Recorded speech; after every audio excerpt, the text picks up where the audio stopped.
मित्रों, आपको जानकर बहुत हैरानी होगी। हमास जो कि एक आतंकवादी संगठन है, और हमास किस प्रकार से इजराइल पे हमले कर रहा है, हमले किए हैं। अब ये बात पूरे विश्व में चर्चा का विषय है।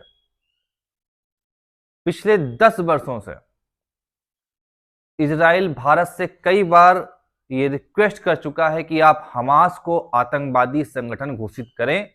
और बुधवार को भी, इसी बुधवार दिसंबर में, इजराइल के राज्य मंत्री नाओन गिलोन ने भारत से पुनः रिक्वेस्ट की आप हमास को आतंकवादी संगठन घोषित करिए।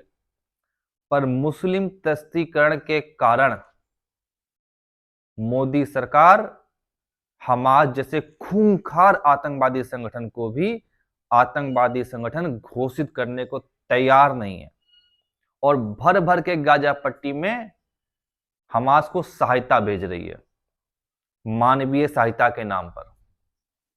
आज दिनांक 10 दिसंबर 2023 न्यूज में आया है,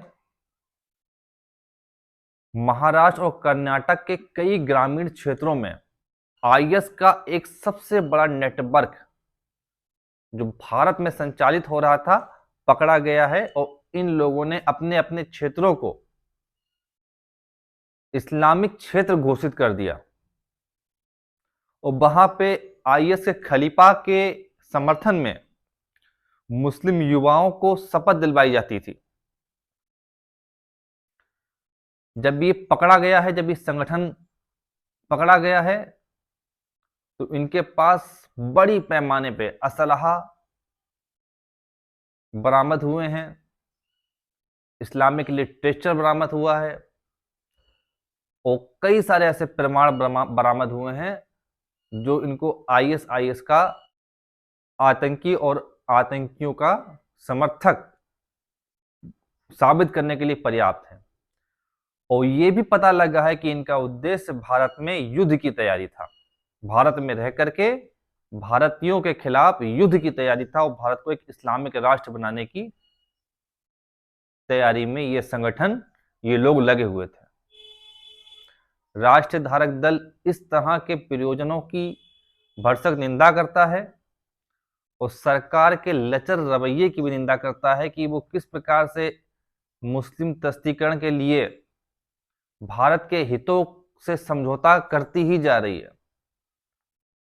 बहुत जरूरी है कि भारत में मतांतर विरोधी कानून लागू हो, आतंकवादियों के विरुद्ध एक सख्त कानून लागू हो, घुसपैठिया नियंत्रण कानून लागू हो, जनसंख्या नियंत्रण कानून लागू हो।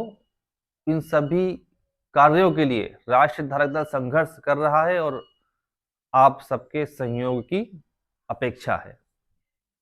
धन्यवाद।